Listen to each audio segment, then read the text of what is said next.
এত মৃত্যু, এত লাশ, এত কবর, এত অ্যাক্সিডেন্ট, এত মুসিবত দেখার পরেও আপনি আখেরাতের প্রস্তুতি নিলেন? এখনো কথায় কথায় গালি দেন, এখনো বিড়ি সিগারেট খান, এখনো চা দোকানে বসে টেলিভিশন দেখেন, এখনো সুদের লেনদেন করেন, এখনো কিস্তির লেনদেন করেন। আস্তাগফিরুল্লাহ, কি পরিমাণ বেহায়া! এজন্য আমি অনেক সময় বলি, রাগ করবেন না, যেটা সত্য এটাই সত্য, যেটা রাত এটা রাতই, যেটা দিন এটা দিনে। কথা বোঝেন নাই? রাতকে দিন বলার সুযোগ নেই, দিনকে রাত বলার সুযোগ, অন্যায়কে ন্যায় বলার সুযোগ নেই। তাইলে আপনি, আমার দিল বলে যে এই মুরব্বী 60 বছর 50 70 বছর এখনো সুদ খায়, কিস্তি নেয়, টেলিভিশন দেখে, নাচ গান দেখে, এখনো বিড়ি সিগারেট খায়, এবার আর কলজাটা পাথর, কলজা পাথর এত শক্ত না, কারণ এই যে 60 বছরে তার কলজাইটা পাথর হইয়া এটা টাইলস লাগাইছে, এইটা তার কত ফানিও ঢোকে না এটার ভিতরে, এরকম পাথর দিল মানুষ, নাই তো বদলাবে না কেন? আপনি এই 50 বছরে কত নসিহত শুনলেন, এত ওয়াজ, এত নসিহত, আল্লাহর কোরআনের এত কথা, কিছুই আপনার মধ্যে কোনো অনুভূতি জাগাইলো না। আরে কি আশ্চর্য কথা না! আমার এটা মাথায় ধরে না, আমি ভাবতেই পারি না, ভাবতেই পারি না। আল্লাহর নবী সাল্লাল্লাহু আলাইহি সাল্লাম, মুসলিম শরীফের হাদিস, নবী সাল্লাল্লাহু আলাইহি সাল্লাম বলেন, আ'দারাল্লাহু ইলা ইমরিইন আখখারা উমরাহু হাত্তা বালাগা 60। পরিষ্কার সহিহ হাদিস, মুসলিম শরীফ। নবীজি বলেন, আল্লাহ তাআলা যাকে হায়াত লম্বা করে 60 বছর পর্যন্ত পৌঁছাইছে, 60 মানে কত? 60 বছর পর্যন্ত যাকে আল্লাহ দীর্ঘ হায়াত দিয়ে, আখখারা উমরাহু, তার হায়াত লম্বা করে, হাত্তা বালাগা 60 পর্যন্ত পৌঁছে, সরাসরি নবী বলেন, এরপরেও যেই বুড়া চাচা 60 বছরের নিজেকে জাহান্নাম থেকে বাঁচাইতে পারলো না, নেক কাজ করতে পারলো না, নিজের জীবনটা সুন্দর করতে পারলো না, খোদার কসম আল্লাহর নবী বলেন, এই লোকটাকে হাসরের ময়দানে দাঁড় করিয়ে আল্লাহ তাআলা 1 সেকেন্ড কোনো প্রশ্নও করবে না, কিছু বলার সুযোগও দিবে না, খাড় করাইয়ে ফিটাল, ফেরেশতারে দাঁড় করাইয়ে বলবে ফেরেশতারে যে সাসারে ফিট, হ্যাঁ বুড়া মিয়ারে শুধু ফিট, আড্ডিয়ে উড্ডিয়ে একদম বাইঙ্গালা ফিট। কেন? 60 বছর হায়াত পাওয়ার পরে কত রোদ, কত বৃষ্টি, কত আলো, কত অন্ধকার, কত কিছু দেখলো জীবনে, এরপরও যে গুনাহ ছাড়তে পারলো না, এই লোক পাষাণ লোক, এই লোক নির্মম, এই লোক শক্ত হারামি, এই লোক সীমাহীন পাপী, সীমা লঙ্ঘনকারী, গাদ্দার। এই জন্য অনুরোধ করছি, যে কয়জন মুরব্বী চাচা আছেন, আপনাদের এই শেষ হায়াত খামখেয়ালি করবেন। এত লম্বা হায়াত পরে আপনি যদি জাহান্নামী হন, আল্লাহ না করুক, আপনি যদি নেক আমল করতে না পারেন, তাহলে আপনার আফসুস ছাড়া, বদনসিব ছাড়া, মন্দ কপাল ছাড়া আর কিছু। জিন্দেগির হিসাব কি? শেষ বয়সের কাজ কি? কোরআনে আছে শেষ বয়সের কাজ কি কি আল্লাহ তাআলা শিখাইছে। শেষ বয়সের কাজ হলো আল্লাহর কাছে চাওয়া, রব্বি আউজি'নি আন আশকুরা নি'মাতাকাল্লাতী আন'আমতা আলাইয়া ওয়া আলা ওয়ালিদাইয়া। 40 বছরের পরেই আল্লাহ কোরআনে বলছে, ওয়ালাম্মা বালাগা আশুদ্দাহু ওয়া বালাগা 40 সানা। 40 বছরের পরেই একজন মুমিনের করণীয় হলো আল্লাহর কাছে এই জিনিসগুলো চাওয়া। কি? 1 নাম্বার, আল্লাহ এই পর্যন্ত হায়াতে আপনি আমার উপরে এবং আমার মা বাবার উপরে যত নিয়ামত দিয়েছেন, এখন থেকে বাকিটা হায়াত আমাকে সেই নিয়ামতগুলোর শুকর আদায়ের তৌফিক। এই হলো 1 নাম্বার আল্লাহর কাছে চাওয়া। 2 নাম্বার, ওয়া আন আ'মালা সালিহান তারদা। আল্লাহ আপনি আমাকে এখন থেকে বাকিটা হায়াত ওই সমস্ত নেক আমলের তৌফিক দেন যেগুলো করলে তারদাহু, আপনি আল্লাহ সন্তুষ্ট হয়ে যাবেন। 3 নাম্বার, ওয়া আসলিহ লি ফি যুররিয়াতি, এই পর্যন্ত আপনি আমাকে সন্তানাদি, আমারে ছেলে মেয়ে যে কয়জন দিছেন, আমার এই স্ত্রী সন্তানদেরকে ইসলাহ, পরিপূর্ণ সংশোধন, দিনদার, নেককার বানান। 4 নাম্বার, ইন্নী তুবতু ইলাইকা, আল্লাহ এই পর্যন্ত 40 বছর 50 বছর পিছনের এই হায়াত যা গুনাহ হয়েছে, নাফরমানি করে ফেলছি, আমি সব ছেড়ে দিলাম, আর করব না, ওয়াদা দিলাম, তওবা করছি, আপনি আমার তওবা কবুল করেন। 5 নাম্বার হলো ওয়া ইন্নী মিনাল মুসলিমিন, আল্লাহ আমি ওয়াদা দিচ্ছি এখন থেকে বাকি হায়াত আমি মুসলমান, আপনার অনুগত বান্দাদের একজন হয়েই থাকবে। এই হলো আল্লাহর দেওয়া শিখানো। কি সুন্দর সবক বলেন, এরপরে আর কোনো কথা লাগেনি, আর কোনো ওয়াজ লাগেনি, এটা এই 5টা কথা, এর চাইতে চমৎকার ওয়াজ আর কি হইতে পারে। আল্লাহ উপদেশ দিছে, একজন বয়স্ক লোক 40 বছরের পরেই তার করণীয় আল্লাহর শুকর আদায় করা, নেক আমল করতে থাকা, সন্তানাদির দিন ইমানের জন্য চেষ্টা করা, গুনাহ থেকে তাওবা করা, নিজেকে মুসলমান আল্লাহর অনুগত হিসেবে বাঁচিয়ে। আমাদের মুরব্বীরা, বয়স্ক মানুষরা, বাপ চাচারা কয় শেষ বয়সে কি অবস্থা চাচা, কিটছেন এই পর্যন্ত জীবনে মিললাম, সারা এই 60 বছর আল্লাহর রহমতে আমনগো দোয়ায়, 10-এর দোয়ায় 3 গা ফুট বিদেশ ফেলাইছে। হুজুর আল্লাহর রহমতে 10 জনের দোয়ায় 60টা মাইয়া বিয়ে দিছে। এই লো হেবটার অর্জন, মানে ওনার 60 বছরের খোলাসা। একখান ঘর করছি, 4টা রুম, ভিতরে 2টা বাথরুম, এই ঘর করছি। ওই শহরে মেইন রোডের লগে কিন্তু জায়গা কিনছি, ব্যাংকে আল্লাহর রহমতে 2-4-5 লাখ টাকা জমাইছি। 1 সেট সোফা বানাইছি, 2টা আলমারি বানাইছি, 3টা খাট বানাইছি, 2 ডজন কাছের ফ্লিট কিনছি, নুনের বাড়ি কিনছি 4টা, 4 কাপ কিনছি 1 ডজন। কাহিনী কয় হেবটা, মানে ইচ্ছা কয় হেবটা এডি করছে। আমনে চাচা এই দিনই আপনি হিসাব দিলেন, আপনার এই 60 বছর লাগাইয়া 70 বছরে বুঝি খাট, পালং, সোফা, ফার্নিচার, দালান, বিল্ডিং, ইট, বালু, সিমেন্ট, ফাঙ্গাস, তেলাপিয়া, এই দৈন্যতা, কাঁচামরিচ, এটি হিসাব বলেন একজন মুসলমান? এই হিসাব হাসি না, আপনি বলেন না ইনসাফ। আপনি অধিকাংশ মুসলমান শুনেন এগুলোই বলে, এগুলোই বলে, এগুলোর হিসাব।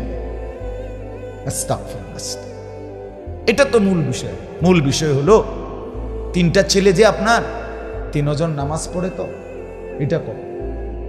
3 জনে কোরআন শরীফ পড়তে পারেনি, এটা কর। আপনার যে 4টা মেয়ে, 4 জন পর্দা করে তো, এটা বলে। আপনার 4টা মেয়ে যেখানে বিয়ে দিছেন, ওই বাড়ির মধ্যে পর্দা পশিদা করে, টেলিভিশন, নাচ গান, নর্তকীর ছবি, জিনা, ব্যভিচারের দৃশ্য, এগুলো দেখে না, এটা বলে। আপনার ঘরের 6 স্ত্রী, ছেলে মেয়ে, নাতি নাতনি মিলে যে 8-10 জন মানুষ, এরা আল্লাহর কোরআন পড়তে পারে, সবাই ফজরের নামাজ পড়ে, এটা কর। বেড়া হইলে এটা খারাই, তাইলে কিছু বললেন, তাইলে কিছু করলেন, তাইলে কিছু অর্জন হলো। খোদার কসম, এই ভাত মাছ আর চাল ডাল আর দালান বিল্ডিং এর হিসাব দেওয়া, এটা ধোঁকা ছাড়া আর কিচ্ছু। ধোঁকা, ধোঁকা, ধোঁকা, এটা ধোঁকা। এই খাট, এটা এই সোফাইটা যিনি বানাইছেন, উনি যদি 1 লক্ষ টাকা খরচ করেও বানায়, এরপরও 20 বছরের ব্যবধানে ওনার পরিবার, ওনার সদস্যরা এটা ফেলে দিবে, বলবে ইডিয়ন চলে না, এই মডেল ওনার চলে না। আমার দাদা মৃত্যুর 12 বছর পরে আমার বড় জ্যাঠাকে আমি বলছিলাম, আমার দাদার কোন স্মৃতি কারীমের মধ্যে বলছেন, লা তামুদ্দান্না আইনাইকা ইলা মা মাত্তা'না বিহি আজওয়াজাম মিনহুম। হে নবী, দুনিয়ার চারদিকে আমি যে সম্পদ, সৌন্দর্য, প্রাচুর্য, অর্থবিত্ত দিয়েছি, আপনি দয়া করে আপনার চোখ বড় করে এগুলোর দিকে তাকাবেন না, এগুলোর দিকে তাকাইয়েন না। জাহারাতাল হায়াতিদ দুনিয়া, এগুলো হচ্ছে দুনিয়ার কিছুক্ষণের ফুল, এই ফুটে এই মিলায় যায়। ফুল যত সুন্দর হয়েই ফুটুক না কেন, সন্ধ্যা হলে 2 ঘন্টা 5 ঘন্টা 6 ঘন্টা পরে সেই ফুল মলিন হয়ে যায়, মিলিয়ে যায়, শুকায়া যায়, সেটার সৌন্দর্য আর আগের মতো থাকে না। আল্লাহ বলছে দুনিয়া যত সুন্দর, এই সোফাইটারে যদি আবার বার্নিশ দিয়া চমৎকার করে বানায়, সর্বোচ্চ 1 বছর বা 2 বছর পরে এটির বার্নিশ উঠতে বেরিয়ে করবো এই সোফাটি আবার কি করণ দরকার, বার্নিশ করণ দরকার, এটি আগে রুম জানি দেখা যায়। দুনিয়া টিকে না, দুনিয়া টিকে না, দুনিয়া দোস্ত থাকে না। আল্লাহ বলছেন আপনি অতএব দুনিয়ার দিকে নজর দিবেন। এরপরের আয়াতে আল্লাহ নবীকে বলছে তো আপনি কি করবেন, স্ত্রী সন্তান পরিবারের জন্য কি করবেন?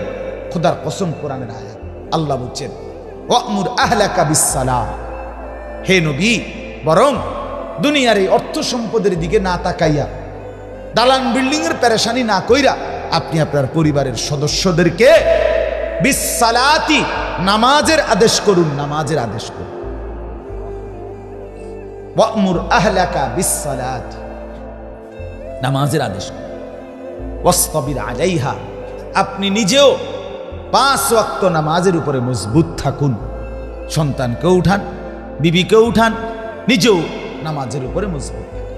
লা নাসআলুকা রিজকা, আপনি এবং আপনার পরিবারের রিজিক, খাদ্য পানীয় দেওয়ার জন্য আল্লাহ বলছে আমি আপনার সাহায্য চাই না, আপনি লাগতো না, আমি পারবো। নাহনু নারযুকুকা, পরিষ্কার আয়াত। আল্লাহ বলেন আমি একাই আপনি এবং আপনার পরিবারের সদস্যদেরকে রিজিক দেব।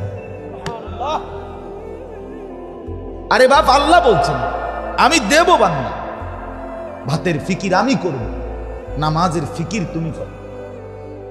বউ বাচ্চার নামাজের ফিকির বলছে, আমরা উল্টে এলেছি, আমরা এটার টোটাল উল্টে এলেছি, ইউটার্ন করে ফেলছি। আমরা উল্টাইয়া কি বলছি? ভাত মাছ চাল ডাল, দালান বিল্ডিং, ঘর বাড়ি, বিয়া শাদি, বিদেশ, এগুলো হলো আমার দায়িত্ব। বাপ হিসাবে বাবুরে আমার করেন না, আমি করে দিছি, ঘর করে দিছি, বাড়ি করে দিছি, জমি কিনা দিছি, নুনের বাড়িটা পর্যন্ত কিনা দিছি, বাজার সদাই করে দিছি। এখন যদি জিফুত বউ বাচ্চা যদি নামাজ না করে, পর্দা না করে, আল্লাহ বিল্লাহ না করে, আমি কিনতাম। এইগুলো আমরা দেশের মানুষ। আপনারে বললো কি, আপনি কইলেন কি? আপনারে বললো এগুলোর দিকে তাকাইয়েন না, আপনি নামাজের বন্দিগির ইবাদতের ফিকির করেন। আপনি আল্লাহরে বললেন যে আল্লাহ আপনি বুঝছেন না কথাটা, আমি বুঝছি, তাই তো কি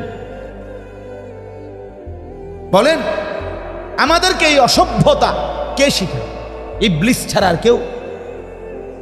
শয়তানে এটা শিখাইছে আপনারে। আপনার ছেলেটা নামাজ পড়ে না, আপনার কলিজাত ব্যথা নাই। আপনার মেয়েটা পর্দা করে না, আপনি আসেন, আপনি বন খান, আপনি বিড়ি খান, আপনি চা খান, আপেল খান, মালটা খান। আপনার ঘরে আপনার 16 বছরের এত বড় দামরা তে কোনোদিন ফজরের নামাজ পড়ে না, এত বড় জানোয়ার আপনার ঘরে ঘুমায়, আপনি বইয়া বইয়া রাত কাটান, দিন কাটান। বাহ বাহ বাহ বাহ! আপনার ঘরে আজকে 10 বছর ধরে রঙিন টেলিভিশন চলে, নাচ গান, জিনা ব্যভিচারের দৃশ্য। আমনের বউ বাচ্চা আমনের সোফার মধ্যে বইয়া, চেয়ারের মধ্যে বইয়া বইয়া আপনার ঘরের নাচ গান, উলঙ্গ নাচ গান দেখে, আরে নাফরমান বাপ মা, অভিভাবক, তুমি কেমনে জবাব দিবা বাপ? তোমার ঘরে তোমার টাকায় তোমার বউ বাচ্চা জাহান্নামের দৃশ্য দেখে, অশ্লীল উলঙ্গ ছবি টেলিভিশনে দেখে, আর আপনি ঘুম যান, আপনি রাইতো কাটে, দিনও কাটে, আপনি চেহারা সুরুত দেখলে বোঝা যায় আপনার কোনো টেনশন নাই, আপনি খাইয়ে পুরা ভালো আছেন। আপনি জিন্দিগি বুঝছেন খানা আর পড়া আর ঘুম যাওয়া কি? নাহলে একজন মুসলমানের কলিজা পাগল হয়ে যাওয়ার কথা, চোখে পানি থাকার কথা যে হায় আমার কি হবে, আমার বিবি বাচ্চার কি হবে, আমার ছেলেটা নামাজ পড়ে না, আমার মেয়েটা পর্দা করে না, আমার স্ত্রী পর্দা করে না, আমার ঘরের কেউ আল্লাহর কোরআন পড়তে জানে না। আহা, এরপরে তো খোদার কসম ঘুম হারাম হয়ে যাওয়ার কথা, চোখে পানি থাকার কথা। কোরআনে আছে সূরা হুদের মধ্যে হযরত নূহ আলাইহিস সালাম, নূহ নবী 950 বছর কালেমার দাওয়াত দেওয়ার পরেও, 950 বছর বুঝেন মানে 950 টাকা নাকি? 50 টাকা কম 1000? না না, 50 টাকা কম 1000 তো 950 টাকা। আর 950 বছর আর 950 টাকা এক কথা না। আমনের আমার বাপ দাদা 14 গোষ্ঠীর কয়জনের হায়াত একত্র করলে 950 বছর? বলেন, মিলান। খামখেয়ালি কথা এটা। 60 বছর করে আপনি মিলান না গড়ে কতজন লাগবে আপনার বংশ? 70 বছর করে মিলান না।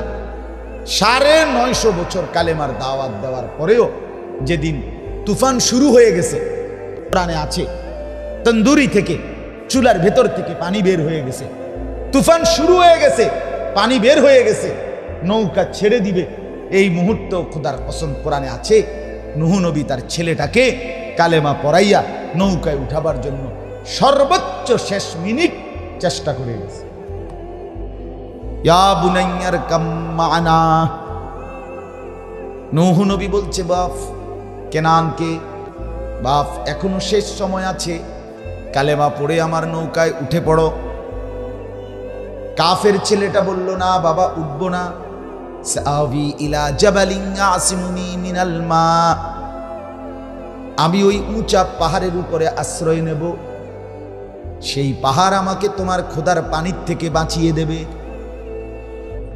নূহ নবী তবুও রাগ করে নাই, এত বড় কথা বলার পরেও রাগ করে নাই। আবারও বলছে লা আসিমাল ইয়াউমা মিন আমরিল্লাহ। নূহ নবী বললেন বাপ আল্লাহর কসম বাপ, আমার আল্লাহর শাস্তি থেকে আজকে কেউ বাঁচাইতে পারবে না। পাহাড়ও না, নদীও না, বাড়িও না, বিল্ডিংও না, হিমালয় পর্বতও না। লা আসিমাল ইয়াউমা মিন আমরিল্লাহ, আল্লাহর আযাব থেকে কেউ বাঁচাইতে পারবে না। তুই মরে যাবি বাপ, তুই তুফানে ডুবে যাবি, ফিরে আয়, কালেমা পড় বাপ। তাফসীরের মধ্যে আছে নূহ নবী এভাবে ছেলেকে টানতেছে, বাপ আয় না, ঈমান আন। ছেলের হাত ছিঁড়ে যায়, ছুটে যাচ্ছে, না বাবা আসবো না, কালেমা পড়বো না। আল্লাহ বলে এই বাপ ফুতের এই টানাটানি করতেছে, এই অবস্থায় ওয়াহালা বাইনাহুমাল মাউজ, একটা ঢেউ আইসা বাপ আর ফুতকে একটা ধাক্কা মারছে। ফাকানা মিনাল মুগরাকিন, জীবনের তরে ছেলেটা ছুটে গিয়ে পানিতে ডুবে গেছে। কিন্তু শেষ মিনিট পর্যন্ত চেষ্টা করছে কিনা? কথা বলেন না কেন? কিসের চেষ্টা করছে? ঈমানের চেষ্টা, আল্লাহর দিকে ফেরানোর চেষ্টা করছে।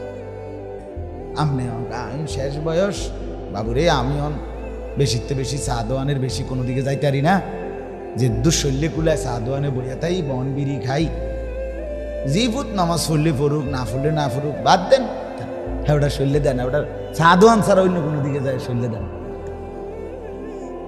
রঙের কথা, মানে রঙের আলা। আবার এই লোকটাই সন্তানের ইবাদতের ফিকির যার নাই, কিন্তু সন্তানের টাকার লোভে, এই বলার লেগেই সুদে টাকা নিয়া, কিস্তিতে টাকা নিয়া বিদেশ পাঠানোর জন্য উনিয়ে পাগল। আবার কারণ এলো মূলত লুবি, হারামখোর লুবি হয়, হারামখোর লুবি হয় বেটা। যেই বাপ হারাম টাকা, সুদের টাকা, ঘুষের টাকা, কিস্তির টাকা দিয়া জিফুত মানুষ করে, দালান করে, বিল্ডিং করে, বাজারে ভিট লইয়া দেয়, বিদেশ পাঠায়, তুই বেটা লুবি বেটা, লুবি তুই বেটা, লুবি বেটা, তুই হারামখোর, তুই লুবি বেটা, তুই তোর অভাব মিটবে না কোনদিন। সুদখোর অভাব যাবে না, কিস্তিখোর অভাব যাবে না বেটা। হারামখোরের তৃপ্তি মিলে না, সুদখোর তৃপ্ত হয় না, বুড়া বয়সও বেজ্জুতি হইয়াই মরে যাবে। হারামখোরের, সুদখোর, কিস্তিখোর, কিস্তি আর সুদ সমান হারাম। এই সমাজের চলমান যে সমস্ত কিস্তি, আপনি এটাই থাকবেন। বিল্ডিং 1 কোটি টাকা না 10 কোটি টাকা দিয়েও যদি বিল্ডিং করে, হারাম করে, মানুষে হাঁটতে যাইতে আও হইছে যান সুদের টিয়া দূর ভিজা দিয়া ফেট, আমনের টাইলস খুইয়া খুইয়া পড়বে, আমনের কিস্তি খুইয়া খুইয়া পড়বে, সম্মান মিলবে, সম্মান মিলবে না। সম্মান টাইলসের ভিতরে না। কথা বলেন না কেন? সম্মান টাইলসের মধ্যে। টাইলসে তো মানুষের মুতেও, পেশাবখানার টাইলসে মানুষের মুতে না, তো টাইলস কি? তা টাইলস কি আসমান থেকে পড়ছে নাকি? এটা একবারে বিরাট কিছু। আল্লাহকে ভুলে গেলেন, আখিরাতকে ভুলে গেলেন, সম্পদের লোভী। টার্গেট এটা, কোনোভাবে হারামের টাকা দিয়ে ফুলাগারে যদি বিদেশ পাঠাই বা কোনো কাম করাই, তাহলে হেতে তো আবার আমার টেয়া দিল। নাহলে বলে না, ছেলেটার ভবিষ্যৎ আমি দেখবো না, অসম্ভব কথা। হারাম দিয়ে ভবিষ্যৎ সাজানোর কোনো দরকার নাই। হালালের উপরে ভবিষ্যৎ সাজাইতে পারলে সাজাবেন, নাই তো আল্লাহ তাআলাই আপনাকেও খাওয়াবে, আপনার সন্তানকেও খাওয়াবে।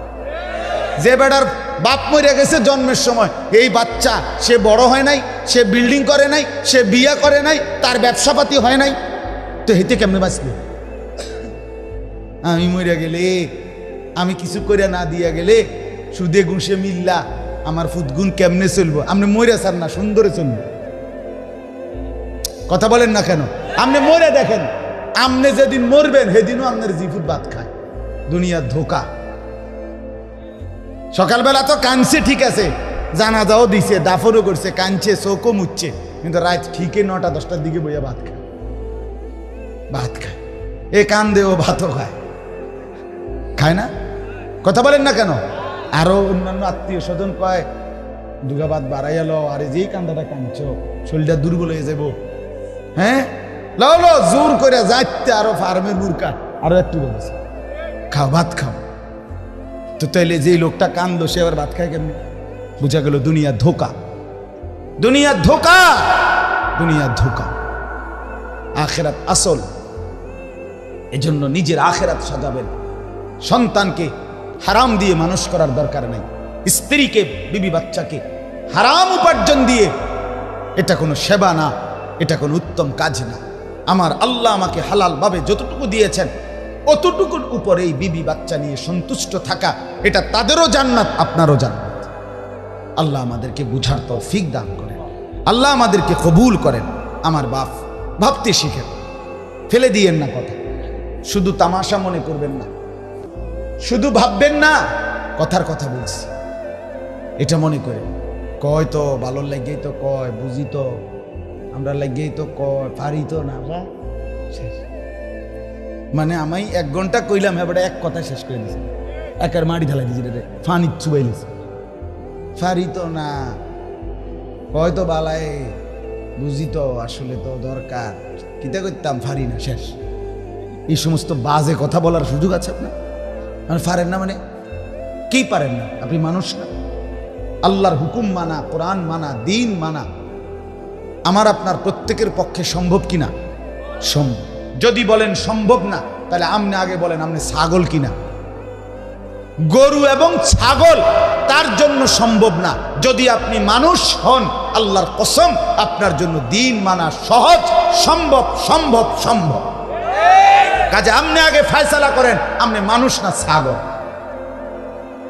এই জন্য তো আমি প্রতিদিন বলি, এই ছেলেরা তোমাদেরকে বলি, বাপ তোমরা যারা ফজরের নামাজ পড়ো না, খোদার 365 দিন, একটা বছর কোনো দিন, যার কোনো দিন মনে পড়লো না 365 দিনে ফজরের নামাজ পড়া দরকার, কোনো দিন ফজরের নামাজ পড়লো না, আরে আমার কাছে ভাবতে অবাক লাগে।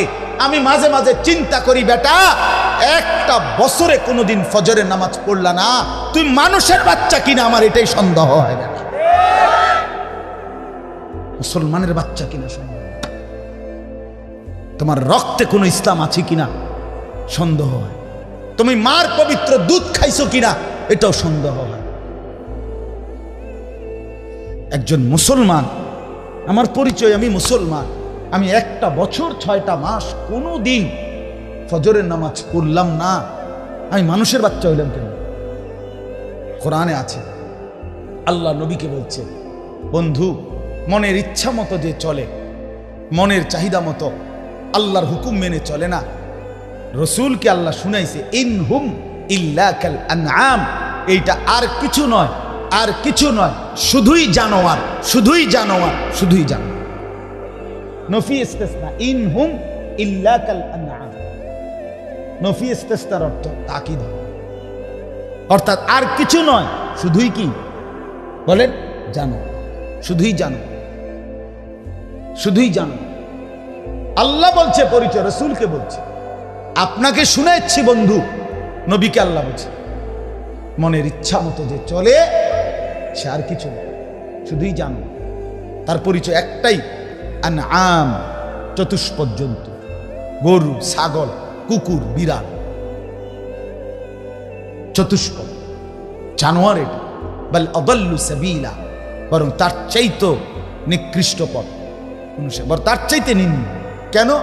একটা ছাগল, একটা গরু, একটা কুকুরকে কেউ যদি লাড়ি আলগি দেয়, হে দৌড় মারে, হে বোঝে আমার মারব।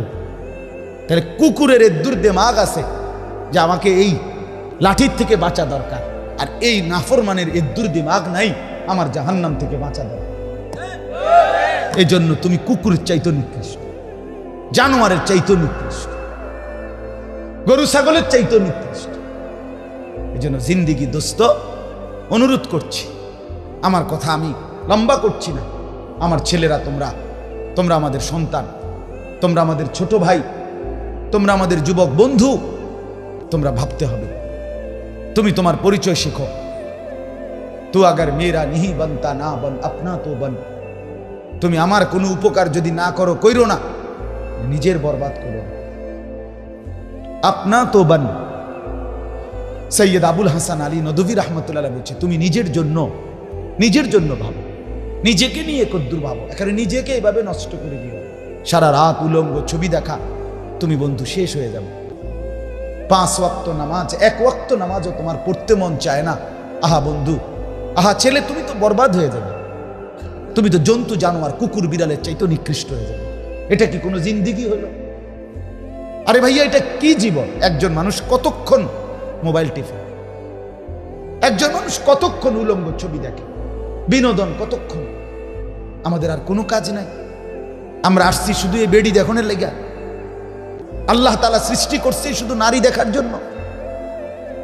আস্তাগফিরুল্লাহ, আস্তাগফিরুল্লাহ। এটা কথা হইল মিয়া? আর জীবনের আর কোনো কিচ্ছু নাই। এজন্য বন্ধু, নিজেকে চিনো।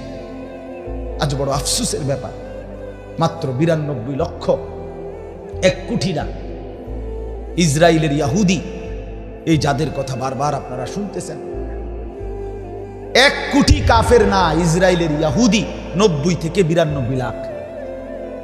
1 কোটি নয়, এই 92 লাখ ইহুদি কাফের বেঈমান এই পরিমাণ মুসলমানের উপরে জুলুম করছে। আজকে 1.5 মাস ধরে আমার অসংখ্য অগণিত মার লাশ, বাচ্চার লাশ রক্তে জমিন ভাইসা গেছে। মুসলমান তার নিজের জন্মভূমিতে, ফিলিস্তিনের মাতৃভূমিতে মুসলমান তার লাশ খোদার কসম দাফন করতে দিচ্ছে না। ইসরায়েলের ওই কুত্তারা। অস্থিরতা, হতাশা না, আমরা আপনাদেরকে ফিরাইতে চাই, আমার যুবক সন্তানদেরকে, ছেলেদেরকে আমরা ফিরাইতে চাই। আমি অনুরোধ করছি, আজকে লম্বা বয়ান হয়েছে, আরো বয়ান হবে ইনশাআল্লাহ, কিন্তু এই সব কথা মিলে আজকে তোমরা যারা নওজোয়ান, আজকে যারা আমাদের বাবা, আপনাদের প্রত্যেকের কাছে আমার সর্বশেষ হযরত আমাদের প্রিয় ভাই হযরত মাওলানা মুফতি আলী হাসান ওসামা দামাত বারাকাতুহুমুল আলিয়া, তিনি এসেছেন। বলেন আলহামদুলিল্লাহ, বলেন আলহামদুলিল্লাহ। আমরা সবাই মিলে দেখেন, আমি আজকেও বলছি যে সব মিলাইয়া 10 জন বক্তা, নয়তো 20 জন বক্তা, 30 জন বক্তা, আরে বন্ধু কেমনে সম্ভব? এই এত বড় বিশাল জনগোষ্ঠী সবাইকে দ্বীনের দিকে ফিরিয়ে আনা কিভাবে সম্ভব? অনেক কঠিন ব্যাপার। আমরা যদি সবাই মিলে দায়িত্ব নেই, তোমরা অনেক যুবক, তোমরা যদি একজন আরেকজন বন্ধুকে আপন করে সবাইকে নামাজের জন্য ডাকো, আল্লাহর দিকে ডাকো, আল্লাহর দ্বীন নিয়ে ভাবো, ইসলামকে নিয়ে ভাবো। আগামী দিনে তোমরা মাহাদির পক্ষে লড়তে হবে, আগামী দিনে তোমরা দাজ্জালের বিরুদ্ধে লড়তে হবে। এই ইসরায়েলের ইহুদিরা শুধুমাত্র ফিলিস্তিনের মুসলমান না, 180 কোটি মুসলমানের বিরুদ্ধে। এদের ক্ষোভ, এদের আক্রোশ সারা পৃথিবীর মুসলমানের বিরুদ্ধে। এই জন্য আমরা যদি না ফিরি, আমরা যদি সবাই মিলে চেষ্টা না করি, সবাই মিলে যদি নিজেদের ঘর পরিবার, নিজেদের আশপাশ, নিজেদের চলাফেরা, উঠা বসা, লেনদেন, আচার ব্যবহার, চাল চলন আমরা যদি সুন্দর না করি, তাহলে আমাদের বরবাদি, আমাদের জিল্লতি, আমাদের কষ্ট আমাদেরকে ভুগতে হবে, আমাদের উপরে মুসিবত আসবে। এই জন্য আমি অনুরোধ করলাম, আজকে এইটুকুই আমার মূল বক্তব্য। আমরা যেন প্রত্যেকে ইনশাআল্লাহ ঈমান আমলের দিকে 5 ওয়াক্ত নামাজ, শুধু 3টা জিনিস আল্লাহ কোরআনে স্পষ্ট বলছে। নবীকে 5 ওয়াক্ত নামাজে অভ্যস্ত হন, তাহাজ্জুদ নামাজে অভ্যস্ত হন, আল্লাহর কাছে বেশি বেশি দোয়া করেন। আল্লাহ বলে বন্ধু, তারপরেই আমি বললাম হকের বিজয় আসবে, বাতিলের পরাজয় আসবে। অতএব আমরা যদি প্রত্যেকে সেজদা না করি, আমরা যদি প্রত্যেকেই 5 ওয়াক্ত নামাজ না পড়ি, আমরা যদি নিজেকে সাজাই না সাজাই, ইসলামের বিজয় আসবে না। আল্লাহর ওয়াদা এটা, ওয়াদাল্লাহুল্লাযীনা আমানু মিনকুম ওয়া আমিলুস সালিহাত লা ইস্তাখলিফান্নাহুম ফিল আরদ। আল্লাহ বলে ঈমান আর পূর্ণ আমল আমারে বুঝায় দাও, আমি ওয়াদা দিলাম জমিনের খেলাফত, রাজত্ব, বাদশাহী তোমাদেরকে বুঝায় দাও। অতএব বন্ধু আমার, আমরা প্রত্যেকে ইনশাআল্লাহ নিজেদের ইবাদত, নিজেদের বন্দিগির ফিকির করি। আমরা ভুলে গেলে চলবে না, নামাজ যেমন আমাদের উপরে ফরজ, জিহাদ ফি সাবিলিল্লাহ, আল্লাহর রাস্তায় জীবন দেওয়া, আল্লাহর রাস্তায় জান বাজি রেখে যুদ্ধ করা, এই সবটাই আমাদের উপরে সমানভাবে ফরজ। এজন্য আমরা প্রত্যেকে ইনশাআল্লাহ নিজেদের ঈমান, নিজেদের আমল, নিজেদের আখলাক, নিজেদের চরিত্র, নিজেদের 5 ওয়াক্ত বন্দিগি, আল্লাহর গোলামি ঠিকভাবে করার চেষ্টা করি। সবাই মিলে একজন আরেকজনকে আন্তরিকতার সাথে আল্লাহর দিকে ফিরায় আনবার চেষ্টা করব। ঠিক আছে ইনশাআল্লাহ? আল্লাহ তাআলা আমাদের সবাইকে তৌফিক দান করেন। আমাদের প্রিয় ভাই হযরত এখন বয়ান করবেন, আপনারা শুনে মুনাজাত করে এরপরে যাবেন। আল্লাহ তাআলা তৌফিক দান করেন।